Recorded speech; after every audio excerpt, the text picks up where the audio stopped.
So I get asked literally every day, what's the best source for data for probates, for agents or investors looking to market to petitioners and or attorneys in the probate space? And the answer is it depends. It depends on what you're going to do with it. Depends on where you are. It depends on what your strategy is.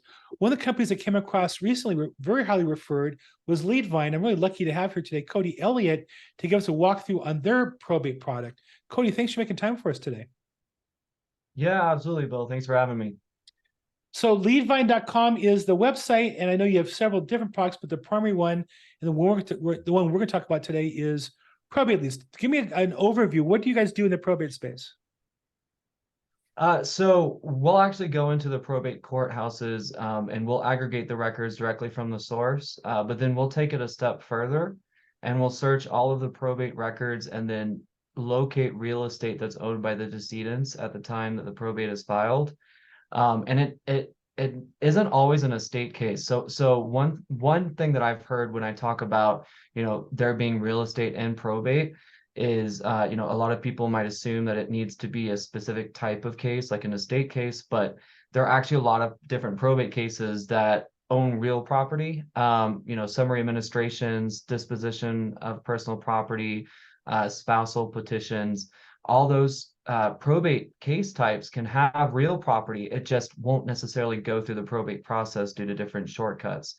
So doing the additional research that we do when we're putting together a probate product makes a huge difference in the way that you position yourself when you're talking to those executors, and you've done your research.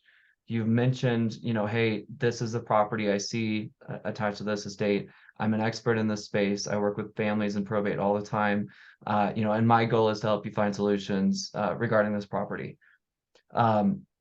So doing that is easier said than done. A lot of folks might think, okay, well, if I take the probate case, could I just go off of addresses that I get from the probate court? And you can do that to a limited extent. Sometimes you can find property addresses for the decedent, and it happens to be real estate they own.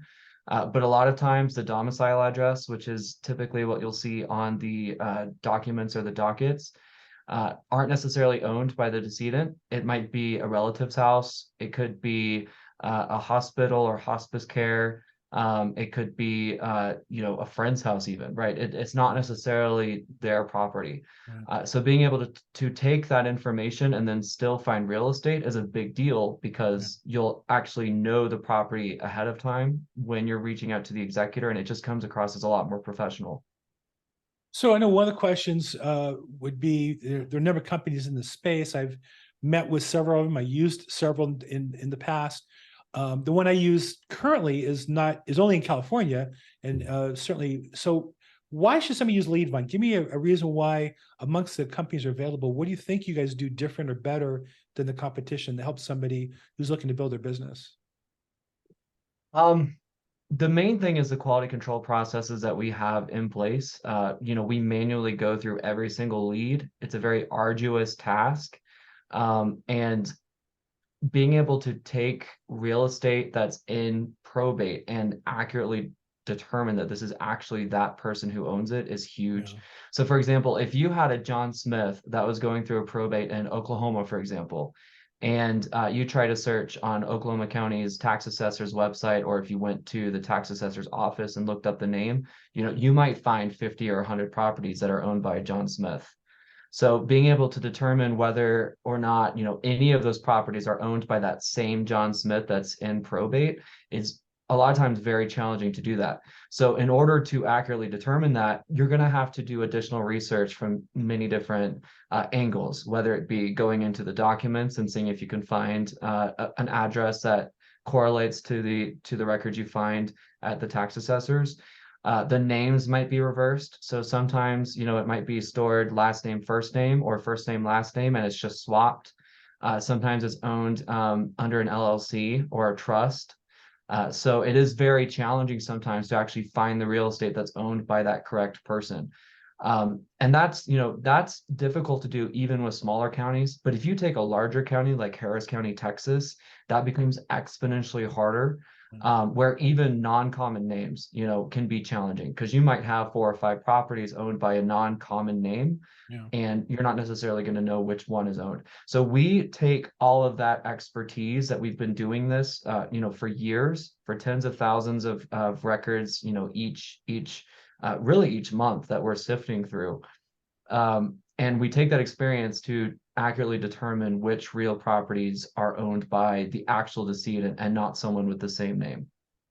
So, question agents often ask me is, well, should I just go to the county, get it myself? I tell them they should go to the county and get data just to see what's available, right? And in particular, each county varies a little bit. So go to your county and see what's available. But what's the advantage of using a service to do it regularly versus doing it themselves and saving the money? Yeah, so I also encourage clients to go to the probate court and just try and see. And honestly, if someone can figure it out on their own and they put all these processes in place that I just described, I'm kind of like, you guys earned it. You guys earned to get that probate data. If you don't want to have to go through that long process of trying to dial in your systems and figure out what's working and what's not, and addressing those accuracy concerns, that's where we might come in, right? So if you go to the courthouse and you get these records, first of all, are you going to be putting it down on a notepad? Are you going to take your laptop into the courthouse and then, are you going to put it in a spreadsheet? What bits of information are you going to aggregate? Is it going to all be available all the time? And if it's not, how do you get that information? Do you have to deal with the clerks? Are the clerks actually going to help you? And if they do help you, are they going to help you accurately? Are you going to be making sure that you're actually getting comprehensive records? Because, sometimes there's a search portal and it seems like you're getting all of the records, but you might not know that there's an entirely different search you can do that opens up a whole portion of records that you didn't know existed. Right. In That's the common addition to one. that, That's a common one. yeah, yeah. In addition to that, it's not standardized. So a lot of the records are going to be messy. There are going to be a lot of typos. There's human error. The county clerks typically are the ones who will put it in their systems or their records. Even attorneys, sometimes will make a typo here or there. Yep. And so, with that level of error, being able to catch that and then correct it so that you don't miss out on potential opportunities is massive. And that's what we really specialize and go all in on. I mean, this is why it matters to actually get the data accurately. And then on top of that too, you're not necessarily going to know which probates have real property or Right. which decedents own real property, because the documents might not even mention that there's real property owned by the decedent because they already had a probate shortcut in place and it's not going to be shown on the documents. So there are a lot of different reasons why it might make sense to take, a company where, and really it's we're a team that started off in this industry. We started off as acquisitions managers, CEOs of investment firms, house cash buyers, all of that. That's what we started as. And the reason why we shifted to data is because, first of all, I like it a lot more. I'm not really a sales guy. I don't like sales at all. I do like spreadsheets. So I do a lot of that data stuff and I like it a lot more. But also there's a need for it. I think that there are a lot of probate providers out there with varying levels of information and varying levels of comprehensiveness and how recent the data was filed and all of that. And there really is a need for highly accurate data that's affordable, that's also current and comprehensive. And if you can get all of those components together, it makes a really impressive product. It's a really robust product where you'll have leads with accurate information that you might not get from anywhere else, just because it's so difficult to get that information correctly. So I think you touched on a little bit about what data is included. So just a couple questions. Are you appending data, meaning if the petition doesn't have, say, an email, are you appending emails for different parties? And so which parties? Are you appending phone numbers if they're not there? So every record that we aggregate from the courthouse will always have the decedent and at least one petitioner. And the petitioner is typically the one who will be the executor or the personal representative. So we always include that. If there's not a mailing address for the petitioner available on the court documents or in the court dockets, we do additional research to locate that information. We do add phone numbers and email addresses too. We either pull that directly from the court documents, or again, we do additional research to append that data when it's not available at the courthouse.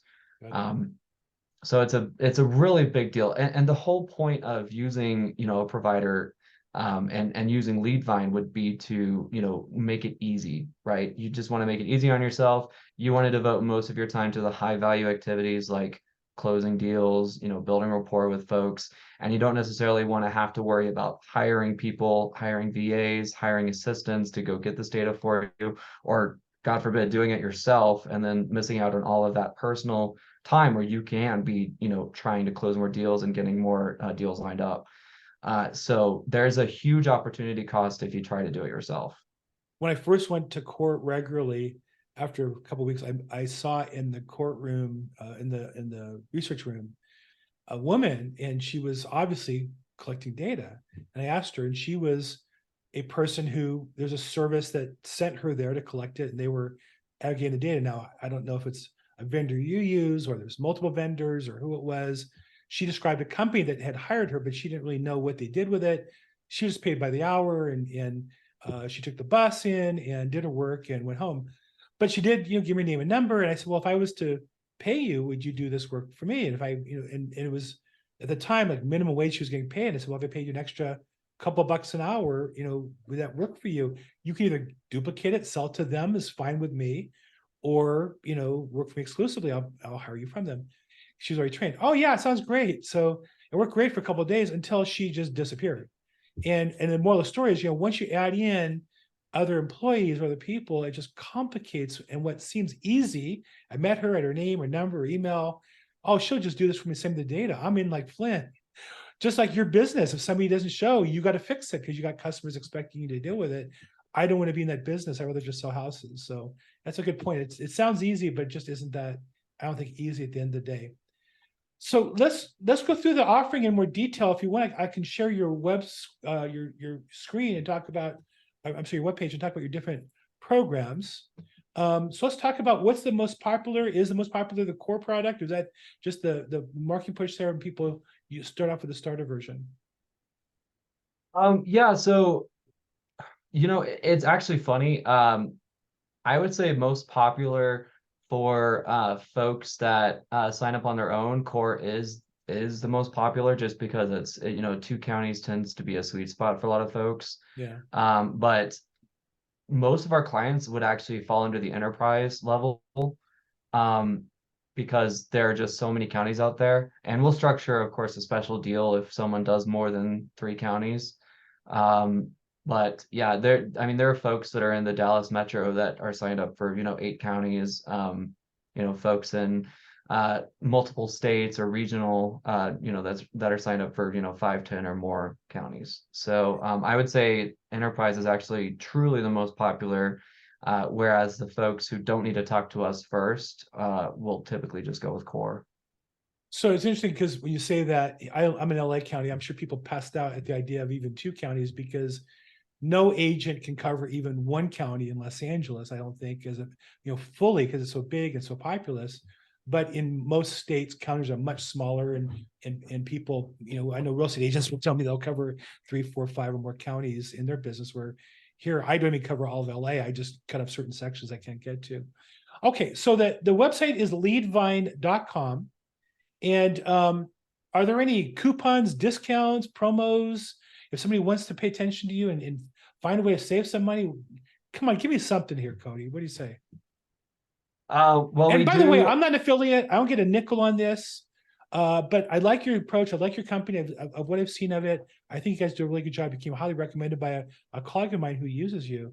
But if somebody want to get started, it's just best go to the website, or is there some sort of a promo or startup package or introduction package? How's that work? Yeah, so we do have a couple offers right now. The main one that we're offering right now is a buddy discount. So it's 15% off. And there's just a code with that, so I can include that in the chat here, There we go. or yeah. So make There it you go, really easy and 15%. simple. Thank you, Cody. Give me something. These guys are working hard. Okay, and again, I The don't other make a thing is, nickel on this. I don't want a nickel on this. I would love for somebody to additional people come back. And if LeadVine's no good, tell me. Privately, you don't have to do it on my podcast. But if they're great, let's spread the word. I think the thing I'm always looking to do is find better tools to share with my team and my colleagues and my network, so we can all do better in business. So Cody put he'll send me the code, and in the description in this video, you'll see it. And if you don't, either go to my website, because they'll be there. Well, I'm not going to put the discount code on the website. I guess you don't want me to put it there, but I'll have it. Contact me. Special deal from Cody for the next 7 days or so. We'll get you the discount. How's that sound? yeah, He that didn't sounds like that. great. Look at that. I dragged that out of him. We didn't agree to say it. Well, okay, there is a, I mean, you know, I put him on the spot here. all of our client base is word of mouth. Yes. We don't do any marketing, and aside from like this, where we, form relationships with folks, and we're in the relationship business, and that is what, we're aiming to. We want to work with people long term. So, our pricing is already pretty aggressively low in terms of what you're getting. But we want, folks to have access to this data at an affordable cost, and as affordably as we can. And you're a great guy too. Trust what you say. You have a lot of great nuggets that you constantly pour out.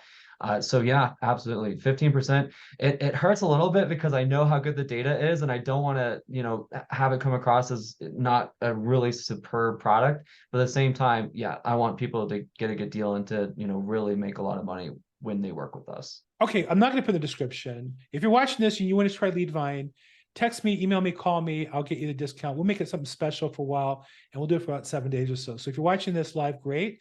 And if you're not watching it live, come back after 7 days. Just ask how it worked out, who's using it, and we'll put you guys together. And hopefully, we'll have some good feedback for you to help sell the product through the word of mouth. How's that sound, Cody?